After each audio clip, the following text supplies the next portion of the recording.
رب اشرح لي صدری ویسر لی امری واحلل عقدۃ من لسانی یفقهوا قولی واجعل لي وزیرا من اہلی. ایک اور مثال جمع ہونے اور لوٹنے پر اس دفعہ دو پوری مختلف آیات.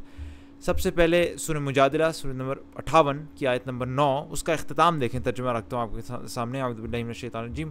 اور اس اللہ سے ڈرتے رہو جس کے پاس تم سب جمع کیے جاؤ گے.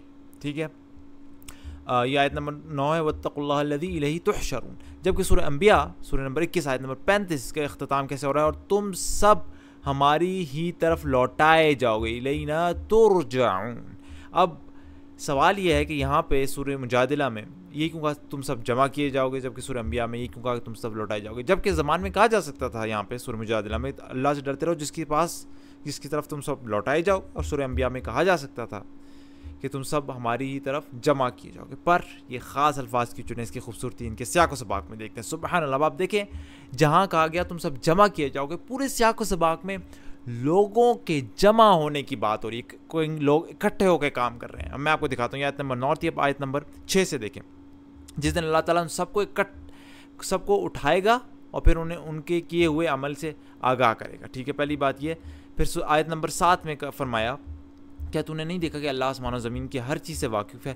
3 آدمیوں کی سرگوشی یعنی چھپ کے بات کرنا نہیں ہوتی مگر ان کا چوتھا اللہ ہوتا ہے. دیکھیں لوگوں کا جمع ہونا. اور نہ 5 کی مگر ان کا چھٹا وہ ہوتا ہے، اور نہ اس سے کم کی اور نہ اس سے زیادہ کی مگر وہ 7 ہی ہوتا ہے. تو سبحان اللہ، لوگوں کے جمع ہونے کی بات ہو رہی. پھر آگے بھی کیا تو نے ان لوگوں کو نہیں دیکھا جنہیں کانا پھوسی سے روک دیا گیا تھا؟ یعنی چھپ کے مل کے باتیں کرتے ہیں، پھر بھی اس روکے ہوئے کام کو دوبارہ کرتے ہیں. تو اس کی بات ہو رہی ہے، سرگوشیوں کی بات ہو رہی ہے. پھر اگلی آیت میں اے ایمان والو جب سرگوشی کرو، چھپ کے مل کے باتیں کرو، تو یہ سرگوشیاں گناہ اور ظلم و زیادتی اور نافرمانی پیغمبر کی نہ ہوں. تو اس سرگوشیوں کی بات ہو رہی ہے.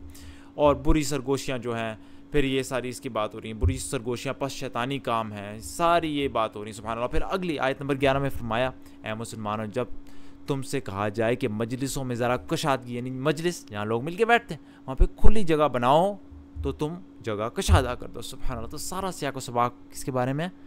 مجلس ہوگا، لوگوں کا مل کے بیٹھنے کا، لوگوں کا مل کے سرگوشیاں کرنے کا. تو زیادہ مناسب تھا آیت نمبر 9 میں کہا جاتا کہ اے ایمان والو تم جب سرگوشی کرو تو یہ سرگوشیاں گناہ، ظلم، زیادتی، نافرمانی پیغمبر کی نہ ہو بلکہ نیکی پرہیزگاری کی باتوں پر سرگوشی کرو اور اللہ سے ڈرتے رہو جس کے پاس تم سب جمع کیے جاؤ. کیونکہ سارا سیاق و سباق لوگوں کے جمع ہونے پر.